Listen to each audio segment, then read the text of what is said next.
today. Last week, no demos. We talked about websites, domains, the .NET Foundation.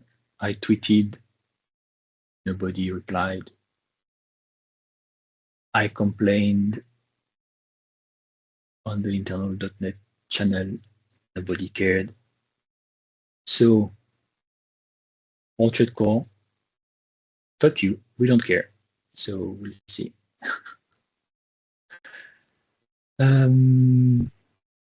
What else? That's it. Today.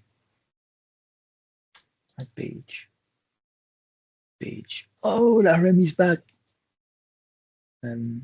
What happened? I haven't seen him here in a while. Hello, folks. How are you? Happy New Year. 27,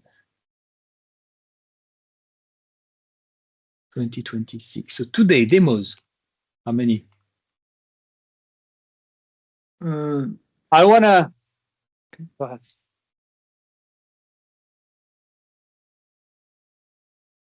I heard someone. Go first.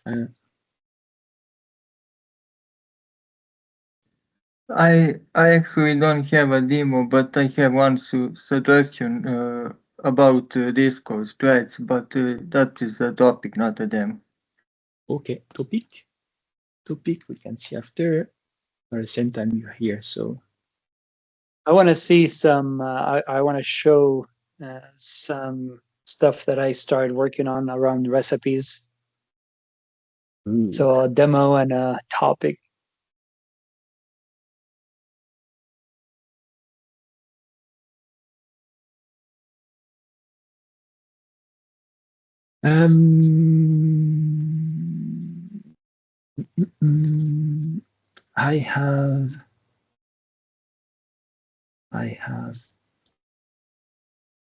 I had 2 demos, and then I broke one.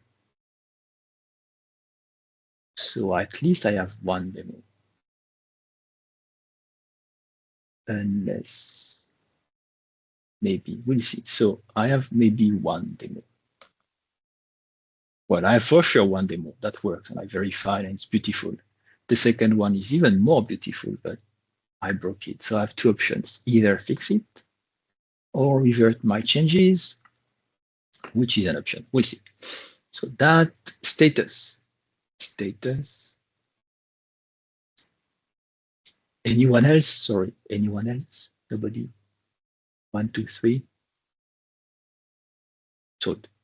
So status, what do we have? So that was last week. Here, that was done. That was done. Let me just click this one.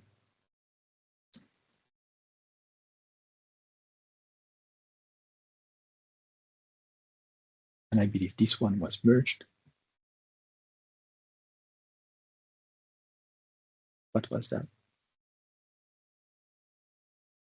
We talked about it on Thursday. I remembered what it was, but I think this was merged, right? Shall I use? Yeah. Probably. Okay, let's keep it. Where is that?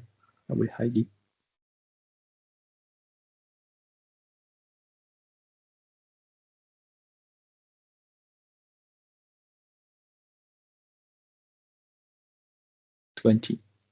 Here, 21. Fix logging values in content part and field factory. No, how many times do we have to say it? And I'm sure, Mike, it's not the first time I mentioned that to you. This is really memoizing. This is not a typo. This is a verb, and this is that on purpose. Memoizing. Whoops. Maybe we should have a note for the notes. Yeah, but that's fun. A document for the note. It allows us to remind that. So don't worry, it's okay. It's everyone does that all the time until you don't anymore. And like me, you start teaching everyone what it is. Don't worry. And this one, well, this was the okay. This was the thing here. Okay, fine. It was a bad injection and fixed here. I think we commented on that last week. Good. Revert Monaco upgrade because it doesn't work, not as easy as expected. At least for liquid, right? It was just liquid that was busted, but everything else was working. Yeah, it was just our own liquid IntelliSense. There's basic liquid support in Monaco, but our own stuff wasn't working correctly, and I haven't had time to fix it correctly.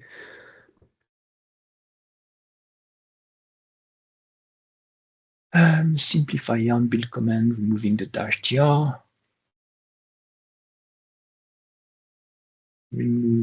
Remove area labeled by, I don't know why, but must be good. Old stuff from Bootstrap, unnecessary. Less code, whatever. We'll trust. Okay, let's look. Let's not be ignorant and look at it. Pull request. This one, change the number, magic. It is not needed or recommended. Okay.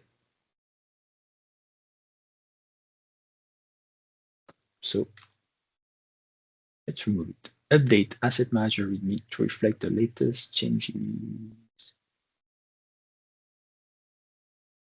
Asset manager, what to do? You should always run at least yarn to update the dependency. Okay.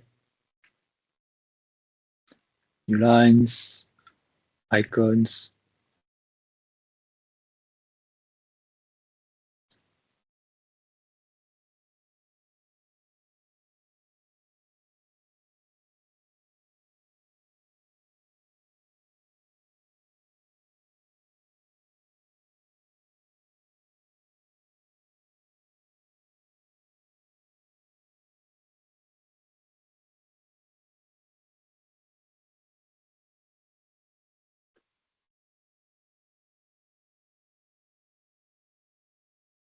Okay. Updated doc. Good. Fixing some formatting. Fix parameterless function in SQL queries. Example, now without parameters was failing, and now it's fixed because one of the argument types was not taken into account. Job. Do not remove existing I configure option, key management option from the I, because not everywhere, in some cases, we need the default one.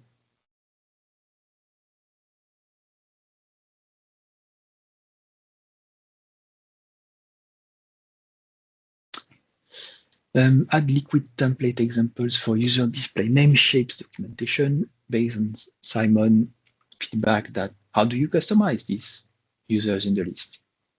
So now, well, it's documented, okay, and it's also providing a way to do that by liquid, because in liquid you could not do that. You could not load a user by name. You could load a user by ID, but the shape contains the name, the username.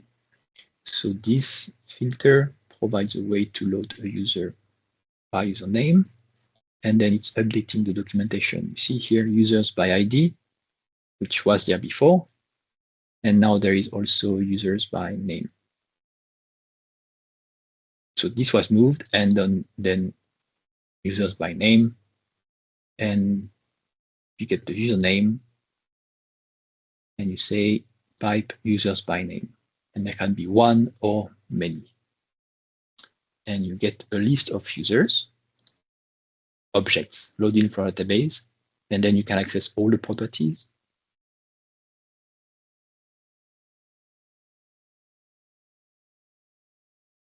And that's how you customize. And then the templates, what to do, what files to update.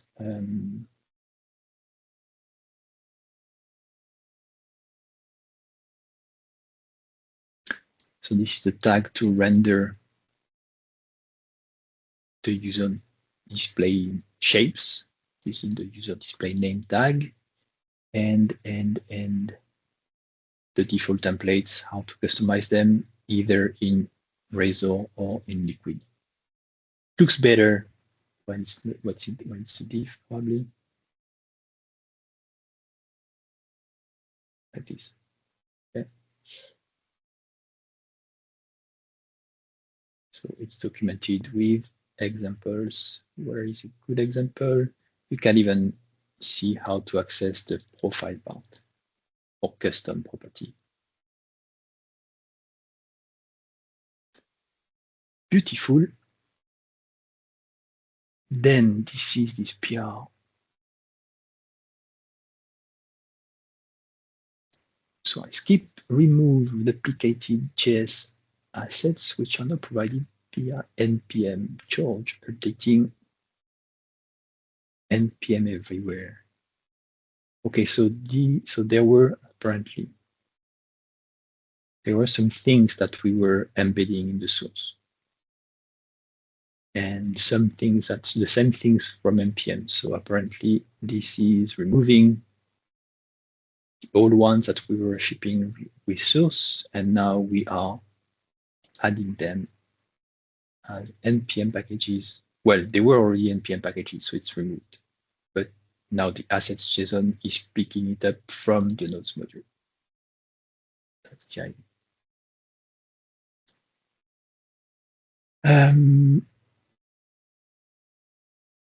Cool. George, please, if you have anything to say. No, that was correct. Don't hesitate. This one, register query search index as a permission. Okay, new permission to query the search index. Okay, but where is it checked? Or maybe we already checked. Okay, we already checked for it, but it was not registered, so you could not assign it. Oh, it's obsolete now, so you should not even use it. So why do we care? I mean, yeah, this one also, but interesting. So they're registered, but you should not use it. I'm sure there is a reason. 1870.735, 18. No, the obsolete ones are only a duplicate in the class there.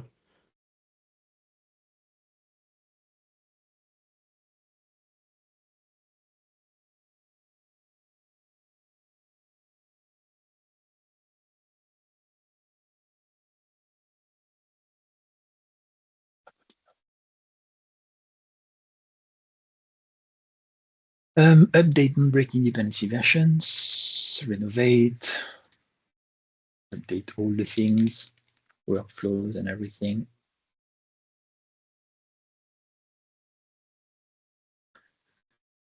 Merged. I don't remember this one, what it was about. I saw there were a lot of comments. George, you must remember. It's fresh for you. Tell us. Oh, this is if you set specific options for cores together, the site will break and you can't access it anymore. And this just validates the UI and avoids that you can save an invalid configuration. But there was a lot of discussion because the editor for the course policies are not so pretty and a little bit confusing for the users. So, but I thought this will at least fix the issue that the site can break. Okay. It's a completely unrelated comment. When you use these links from learnmicrosoft.com, it will remove the language part. And this way, it will redirect to your culture, your language. So because we force it, it will use this one, but we should remove them. We don't maybe not care in the source code, but just FYI, if someday you see something like this, you can remove this one, this part, culture format. Okay, so now it's fixed.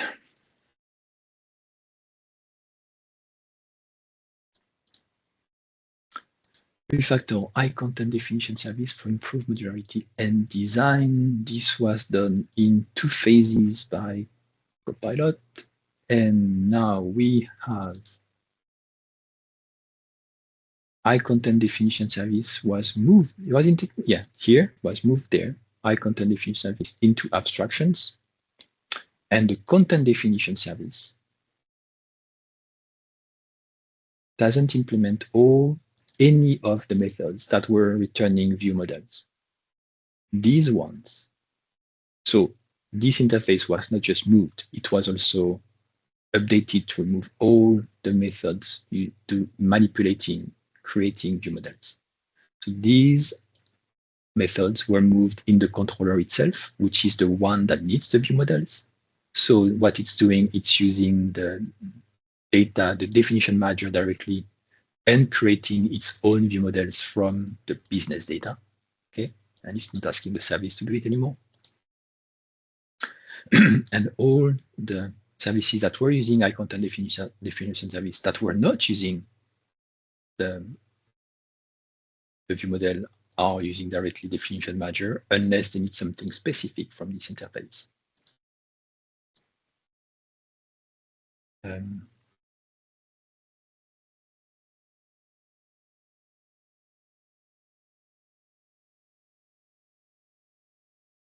Beautiful, and we get documentation on the API for free. So that's good. That was something that was blocking 3.0 that we wanted for 3.0 because it was a breaking change on the API. And it was suggested by Mike because Mike didn't understand why it was so messed up and not reusable. Now Mike will update all his apps to use the new thing.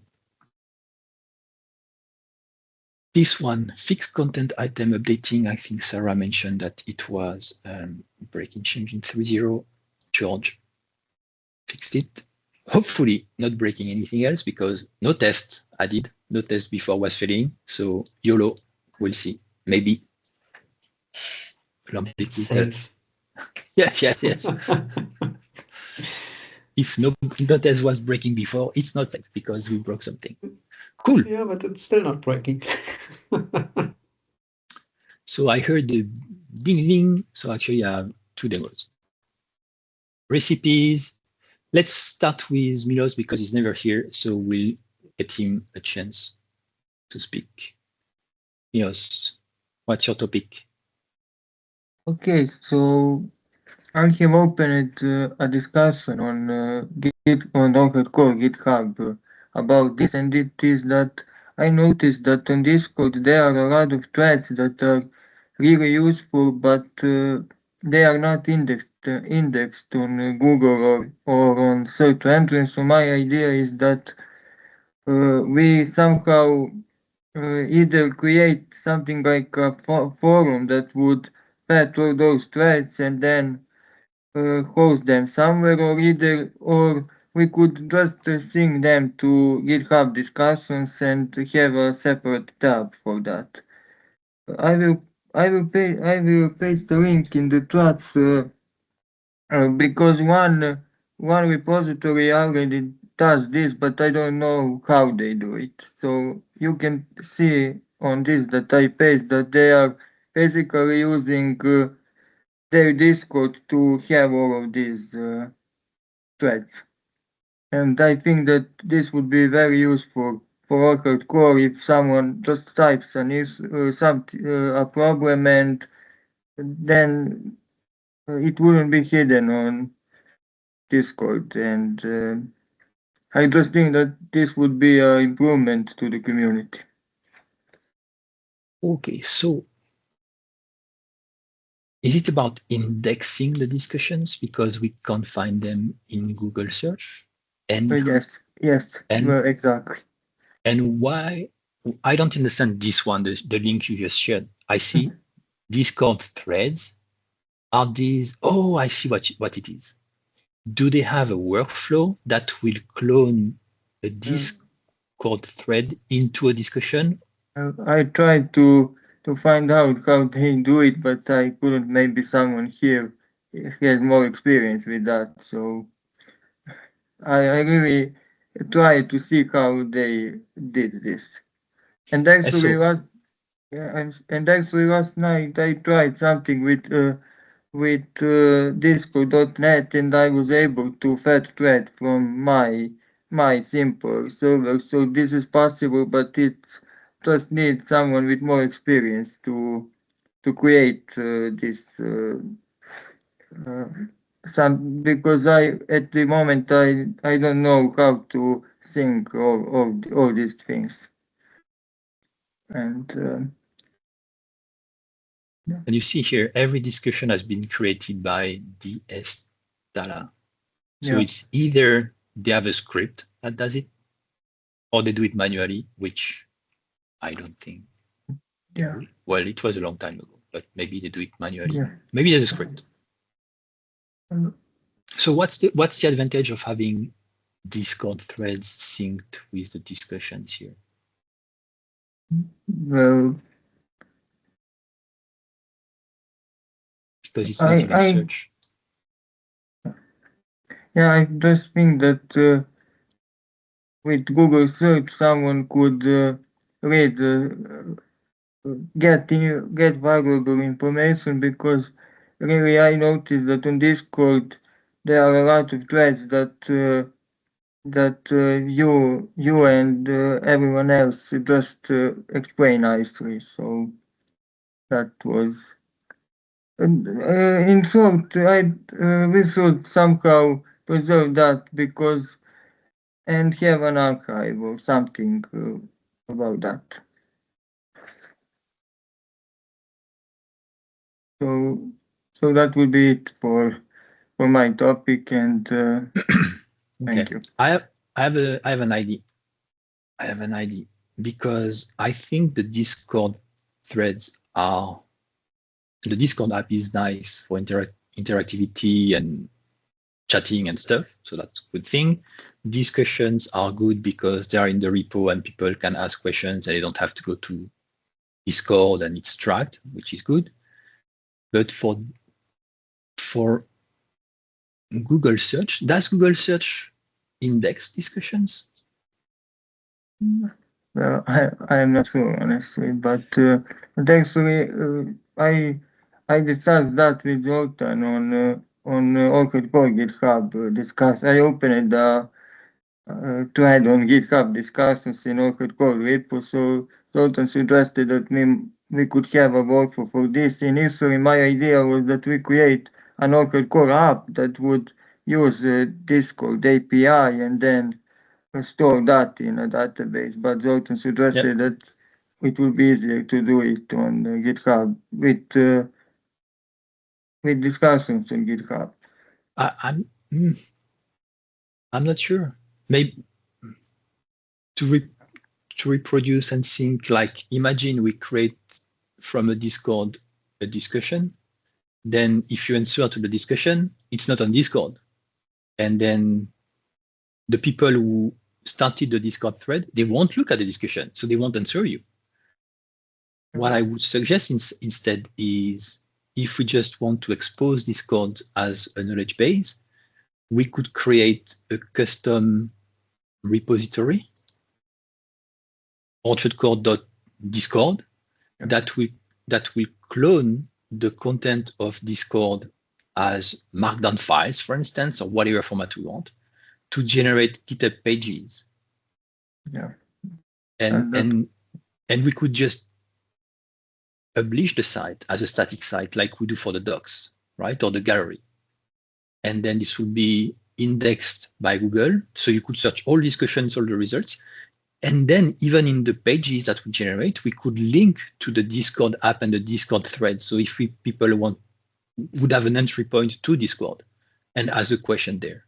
Yeah, that was That's a very good plan because I don't mean that we create kind of two worlds where there is a confusion whether to use Discord or something else. My idea is that users normally use Discord, but those discussions are, like you said, statically documented and archived somewhere, so Google or other search engines can get that content. And the repository doesn't have to contain the content. It could just be a way for us to execute an action to extract. Well, we need to store something so we can have deltas, like just download the latest discussion. So extract content and then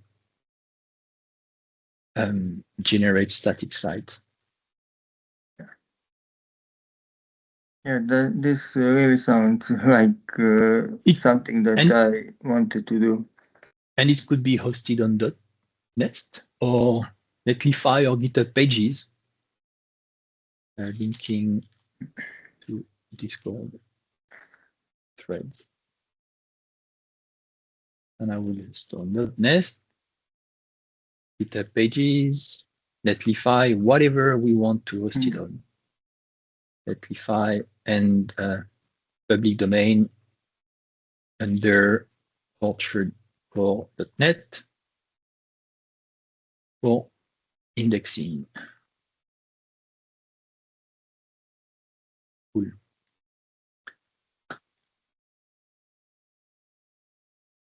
Yeah. Fine, good idea. Assuming there is content on Discord, which I assume there is. That should be actually like, this is not on your, like you see, you just mentioned this one, NoCoDB. That's probably not the only. Yeah, I'm sure, but I just Discord, found. yeah. No, I mean, a lot of people using Discord might have the same concern, like to be able to expose the information, the data publicly for Google search. Like, I know from experience with Aspire, like every single answer that is provided in Discord Aspire is not available on the web. So people, it's not on Stack Overflow, it's nowhere, because before there was Stack Overflow, people knew, right? Or if you want to train an LLM, they can't train with the Discord information. So maybe it would be an interesting solution or reusable workflow to provide for everyone to use. Yes, exactly. I'll ask ChatGPT if there is not an existing solution already. Maybe there is, or we can just generate one. It should be easy. Cool. Okay. Thanks. Good topic. Thank you. What else? Mike, topic, demo? Both? Yeah. Okay. Sure. Go on. Let me share my screen. All right. So what I want to show started with a lot of issues related to recipes. So as you guys know, recipes is a powerful thing in Orchard. It allows you to do a lot of things just using JSON, which is very powerful. And it's more powerful now that we have AI that can do work for us. So we can just have AI generate recipe and then execute that recipe, and things can get done. So there's few issues with our current recipe setup that I always thought are problems that I would like to address, or at some point someone looks into it. So one of the issues that I noticed with recipes is that you can't register it like a service, right? So you can't tie it to a specific feature. It's something that exists in a module, and then we kind of tie it to a module. But it has to be a file that exists. You can't create a recipe from code, for example. The other issue, which is the bigger issue, is that we just don't have a way to control the schema.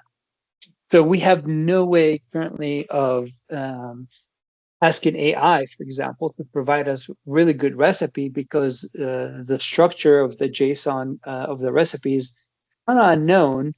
We have documentations, and AI utilize those documentations, and we don't have everything documented. So as you can see, there's a few issues that we could tackle to make it even better. And if we have a JSON schema for the a recipe schema, we can do a lot more things with it. Like, for example, we can kind of try unifying the recipe and the deployment. So that way, if we make a change to like the structure of the recipe or the schema, it kind of impact both the recipe and the deployment. So that way, we're always exporting and importing the same structure. So that's what this started. So I tried to ask AI to do things, and I wasn't impressed. So I closed those PRs and kind of started something different. So what I started, this PR, obviously, there's a lot of file changes. And there, if I continue, there's going to be even more. But it's all for good reasons, assuming that we want to proceed with this. So what I did is I actually start changing the way how recipes are handled in the code, and I haven't migrated everything yet. But just to show what this kind of look like on the front end. So now if we go to JSON import, you'll notice that we have IntelliSense. So now you can put in some information. So these are the steps that I actually migrated already.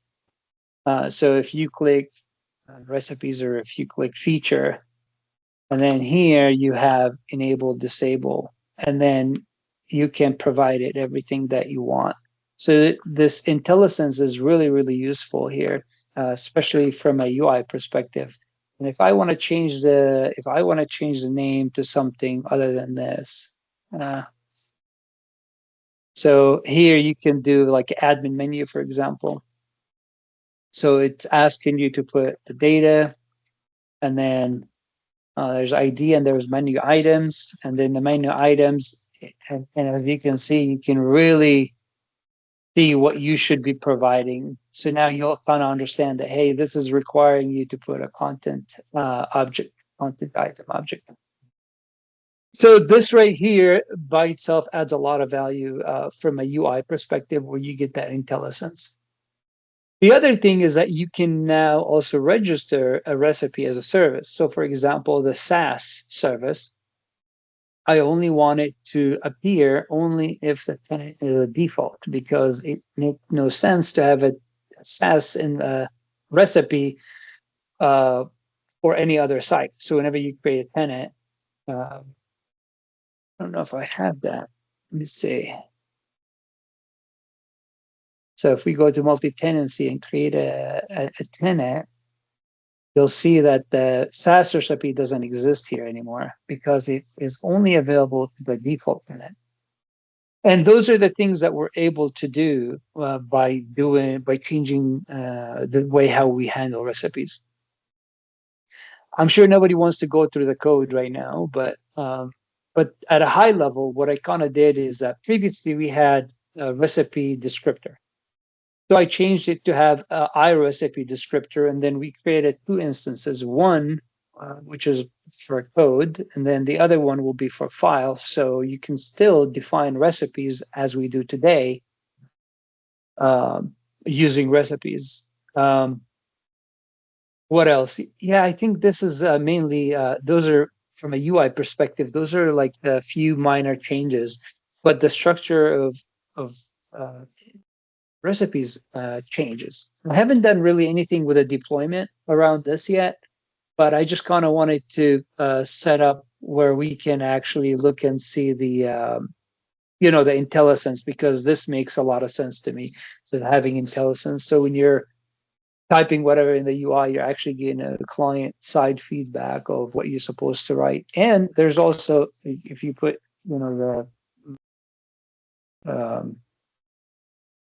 the information, if you hover over it, it will give you like what that value is. I don't know if you guys caught on that.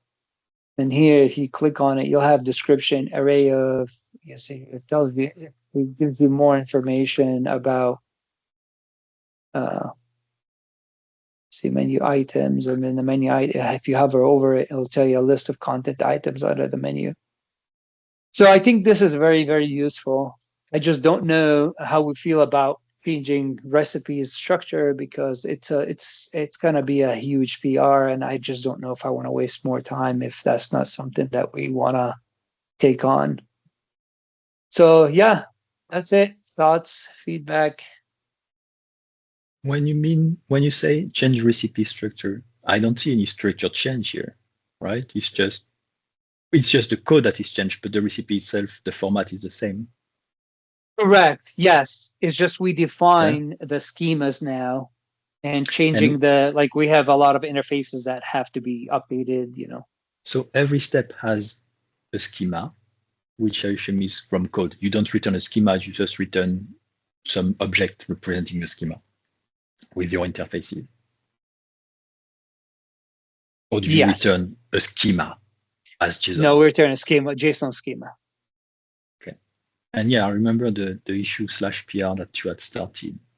And then I don't know, Zoltan, myself, we talked about it with you, and we said that, yeah, if we could have a schema for each step, we would be able to generate a global schema for the recipes. And so here, this editor has to take this global one that is the aggregation of all the steps schemas.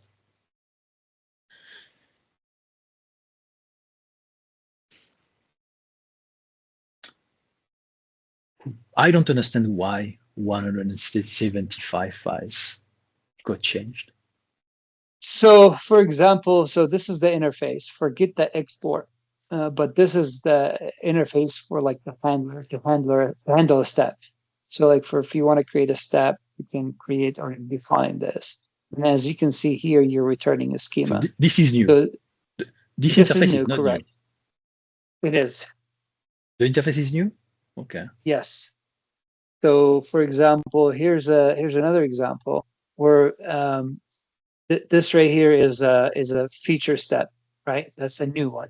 And as you can see in the implementation, define the step, and then here's the JSON schema. So you can, obviously define it whichever makes sense to you, but this is it.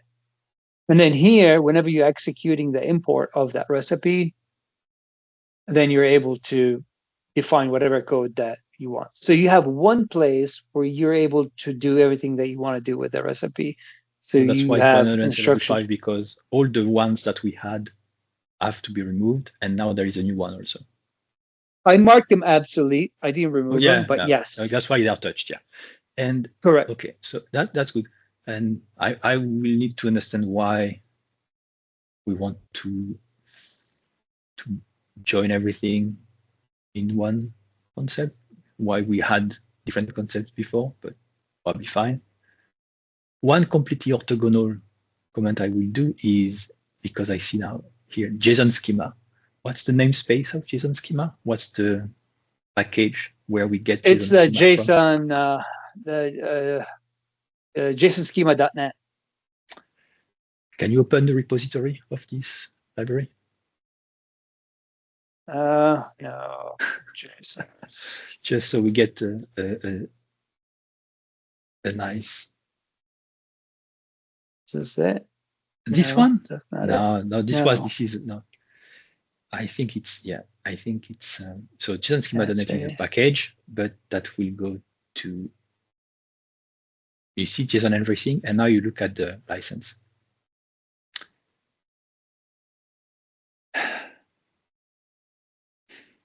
Oh, it's the license I didn't see. Sorry, what did I miss? They changed last week. License? They changed last week. Oh, yeah. Oh, nice. It's still open source, but if you have to pay for usage, and we are using it. So yeah, it just made me think about it. So it's probably an issue. They say starting from February 6 or something, maybe there is an issue they created and that is pinned. But I saw that, I went on that because this is a set of JSON libraries that does everything. It's really all the things about JSON, and they started. Maybe I don't know. Yeah, we need to look into if it will impact us or not. Us and any user of Orchard Core, because directly or indirectly, it makes them use JSON schema, which now is not free anymore. It's open source, but not free. And I didn't see any exemptions. So we need to investigate that in parallel of your Yeah, PR. We'll find for options. sure, because we already use this package Yeah, even before the PR. yeah, so. I use it in a lot. You see here, it's written actually, is this thing important? The maintenance fee will be effective starting February 1st. I mean, what?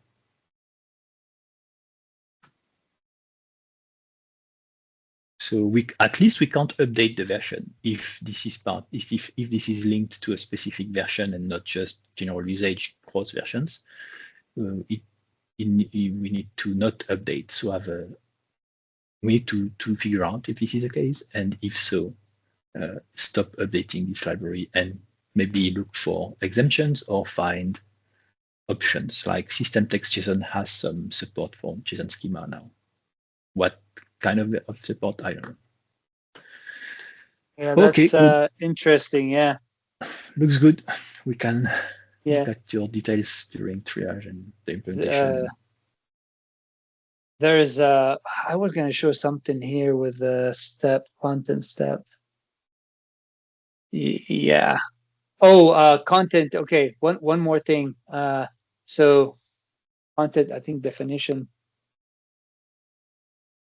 Whoops. Content. Come on, I can't type.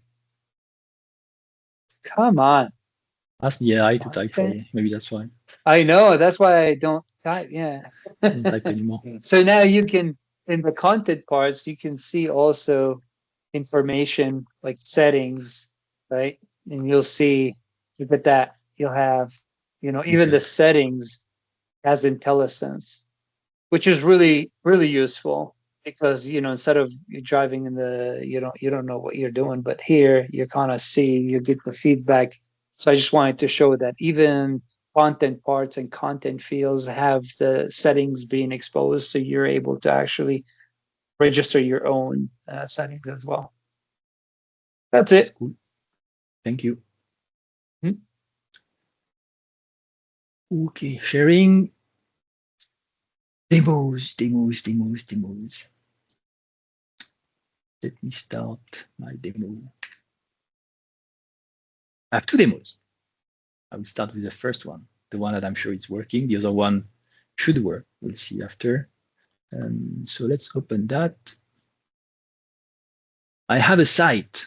Look how beautiful it is. It's a website, and I can go in the admin. And there is a new thing. If I go to content items, and I'm going to French. So first, if I click new here, I see article and blog. And if I ask for the French one,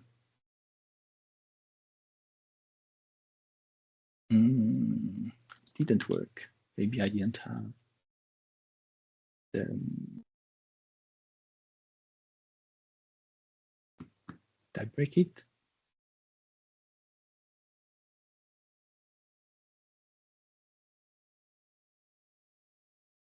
I break it?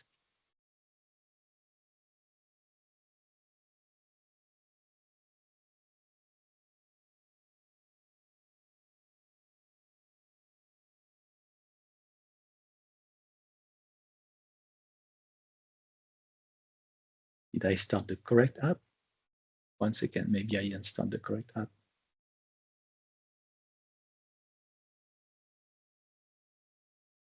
I didn't start the correct app. Okay, let's try again. That's why. That's not the good demo. Sorry.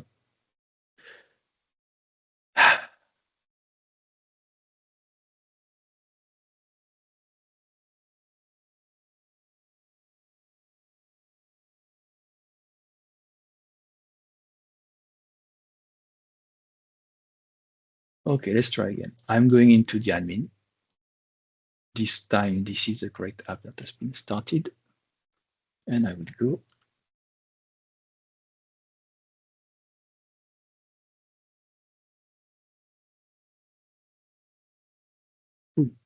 So if I go to content items and you see that I have here I'm already on French by default, so I cheated. But actually, I'm not sure. Maybe that's a bug. But you see here, un article, an article in French means article. So this is translated the content type. And you remember that we have a feature that is data localization that Isham made that allows, so today we have the HTML localizer, H or T, the string localizer, S, and Isham made the iData localizer, which is for custom dynamic data. And something was missing in this feature. Do you remember what was missing in this feature? Nobody? Yeah, the whole usage of it. The what? The usage of the interface. The It's usage. just Yeah, yes. But most importantly, before you can use it, how you can the UI. edit the localization. Yeah. Yes, translations. So now for each of these data localizable things, we have an editor. And in this case, so by default, it's showing all the categories, but I can just say content types. And in the content types, it will show the article type. And I provided, that's why I should not have the translation for article in English. In this case, I don't need to. And you saw here, it automatically saved the thing. So this is the English, but so now I will remove these ones. Okay, unsave changes, translation saved successfully. There is an autosave here. If you uncheck autosave, you can click save. And if I go to the French one, it's like an article. So if I go back there, I can see in English my article. And if I switch to French,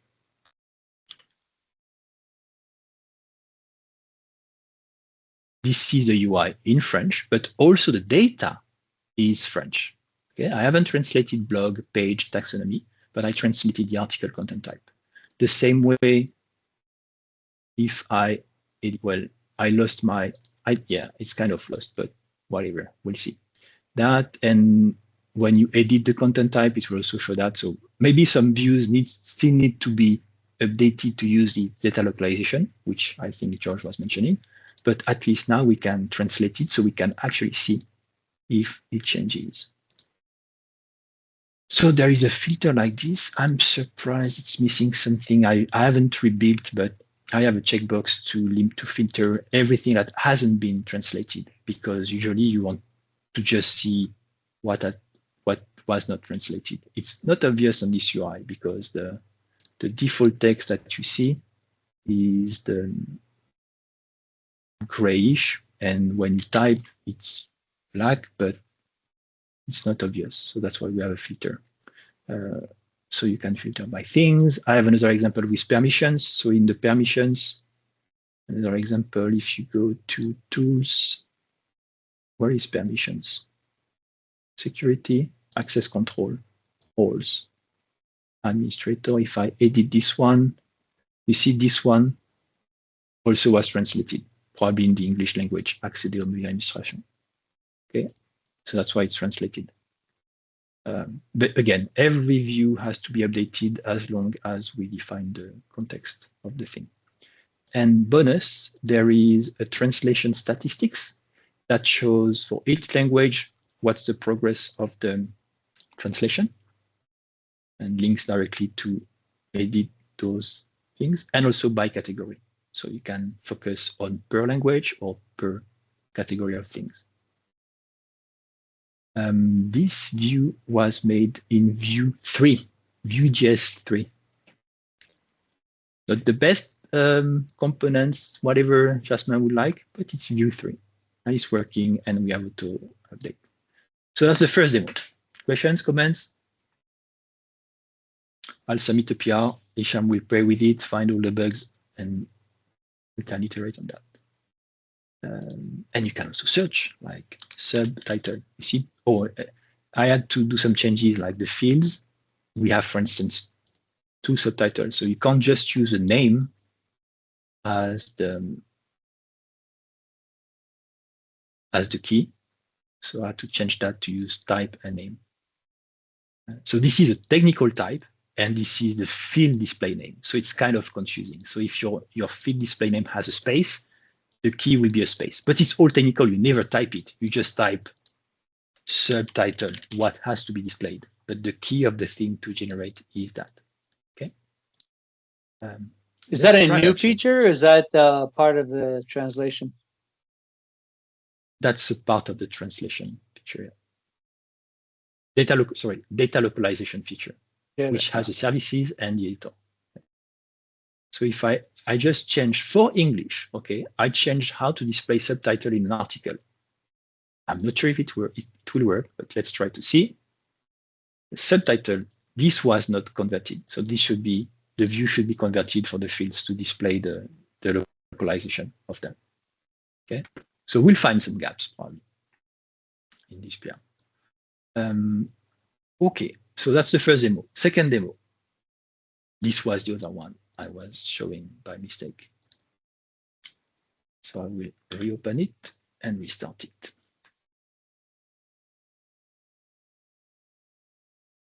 I'm not building. I hope it was built before.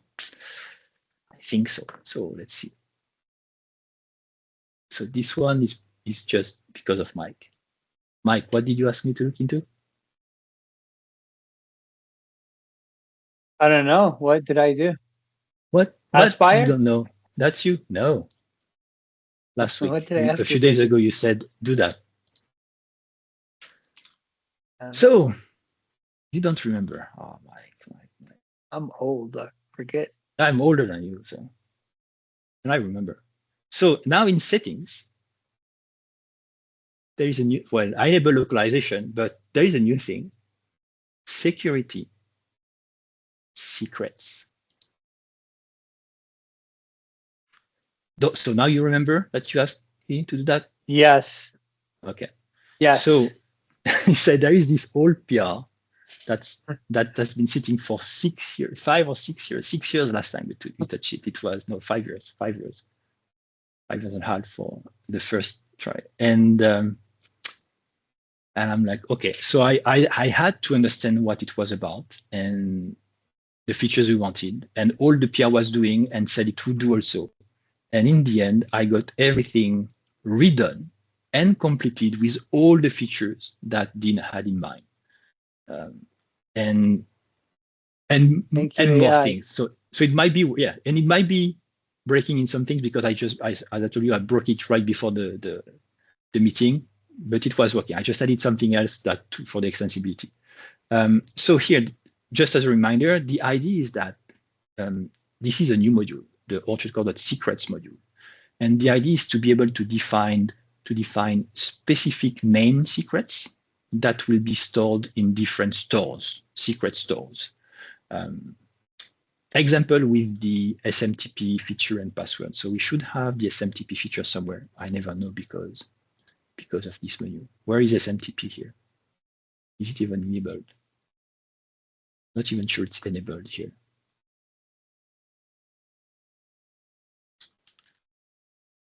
It's not.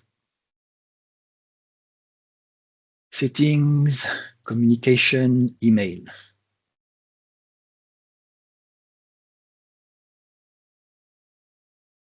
Okay. Does it work?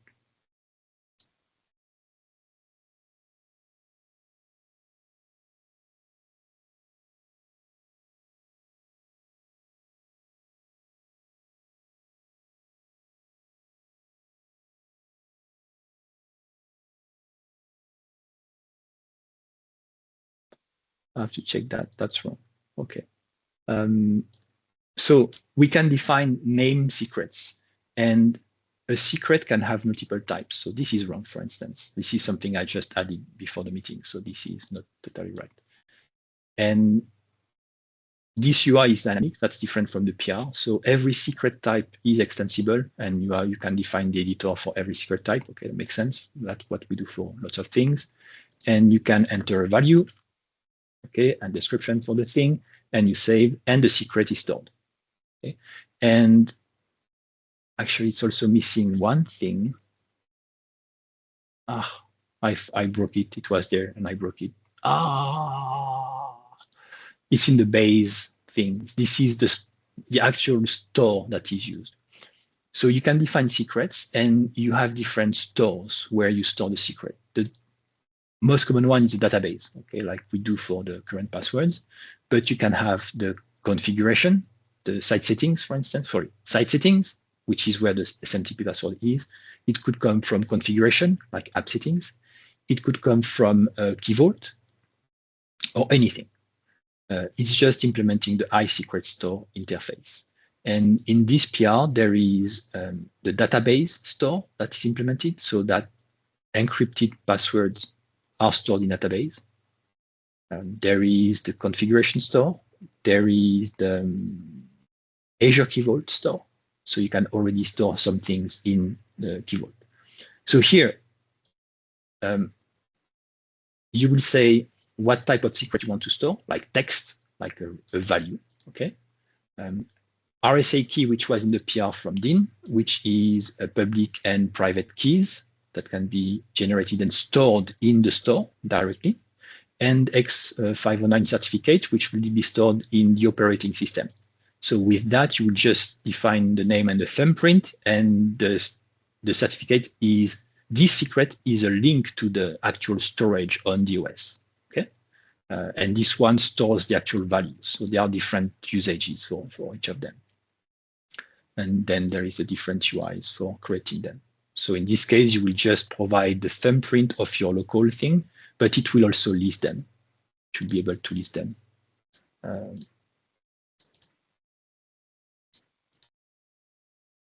So you define secrets. And then there is a service, the iSecret Manager, that lets you get the values for a specific named password or secret. So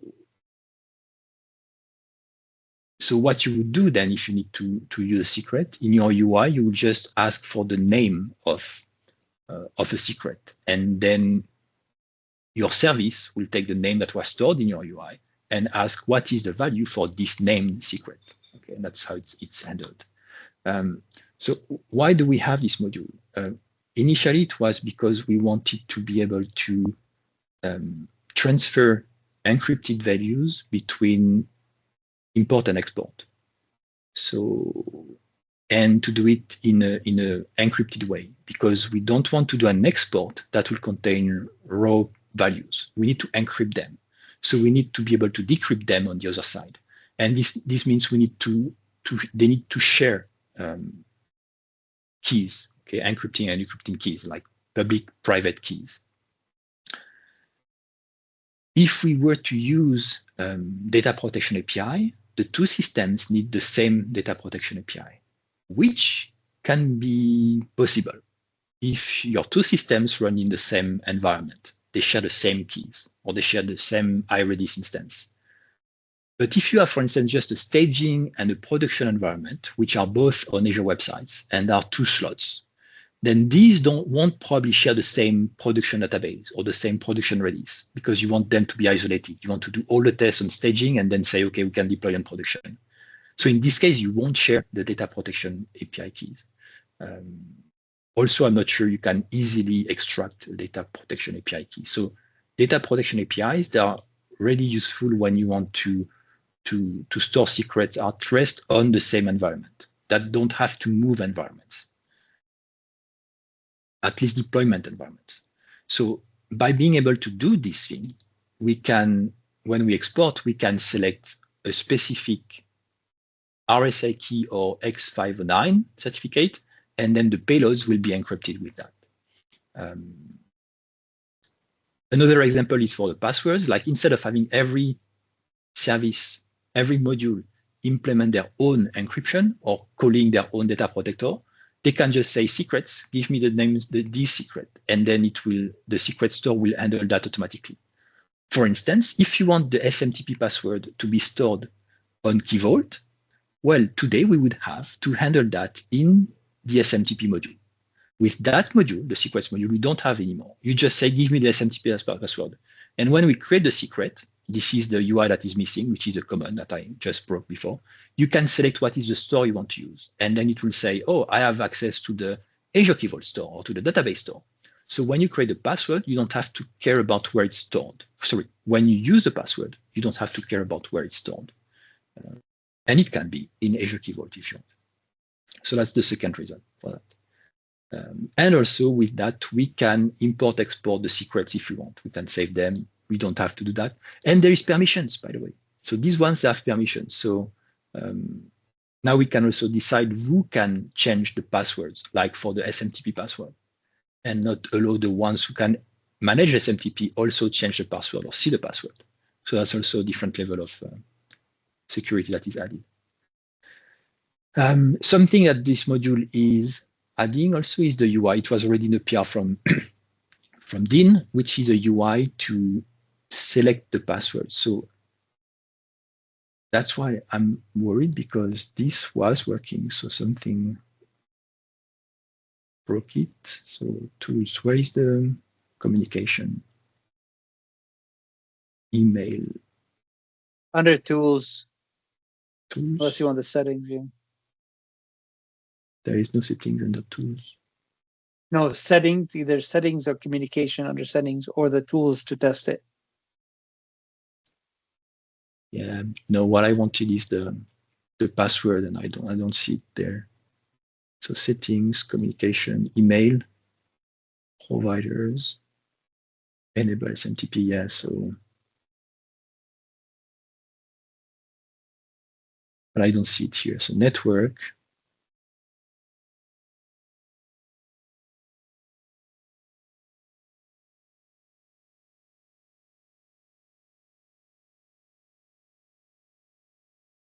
And here, the password should not be the text box. The password should be the custom component that was created that says, actually, it's actually a different field that we created, but it should be, this one should be replaced by a custom picker that is part of this module. This is the password picker, okay? View component. And with this here, when you click, you see all the available secrets, and you will pick SMTP password. So this module doesn't have to care about how to store it. You just get the name of the secret. And or you can say create a new thing, and it will create a secret. And again, it's part of the component. So the module here doesn't have to care about how to create the secret. And there is a picker here. That's the idea. The other thing that was implemented is the OpenID module support for certificates that will now be able to use the secrets feature. So you can see all the certificates in this section, and the OpenID will pick them. So we don't have to generate the secrets again for the different applications like we do in the UI. So yeah, so that's the status. There are tests, functional tests.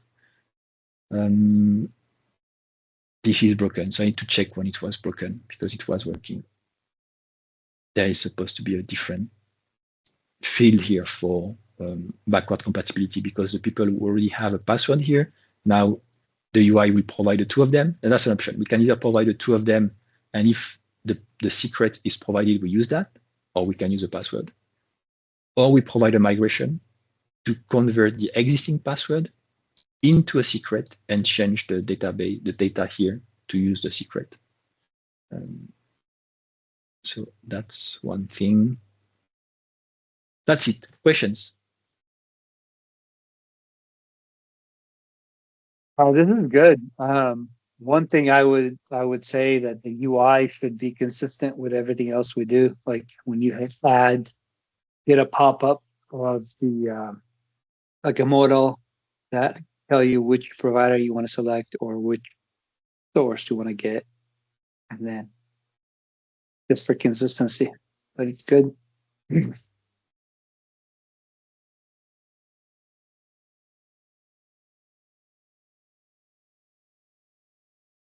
Yep. We don't have a thumbnail either. We should have a thumbnail, like the blocks. Yeah. Yeah, so what I just added before was the fact that these were hard-coded, like proper possibilities of secret types. And I made it like extensible using drivers and the custom editors.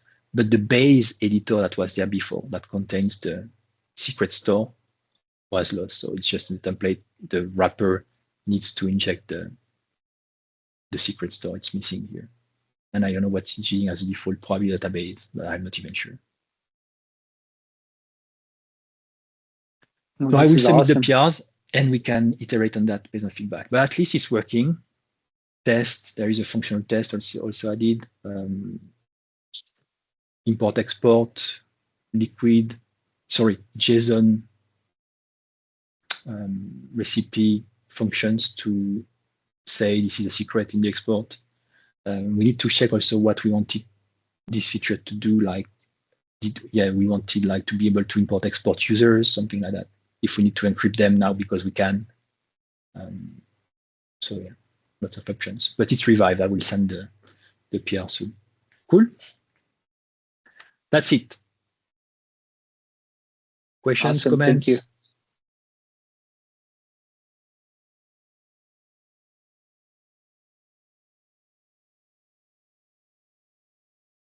Very And I nice. had to rewatch all the videos from Dean, all the demos he made. It was long. There were at least 3 of them, at least 30 minutes every time of all the progress he made. It was fun. 5 years ago. Oh boy. Cool. Okay, let's end on that. We'll meet again on Thursday to do some triage. Thank you. Bye-bye. Thank you. Thank you. Yes. Bye. Bye. Bye.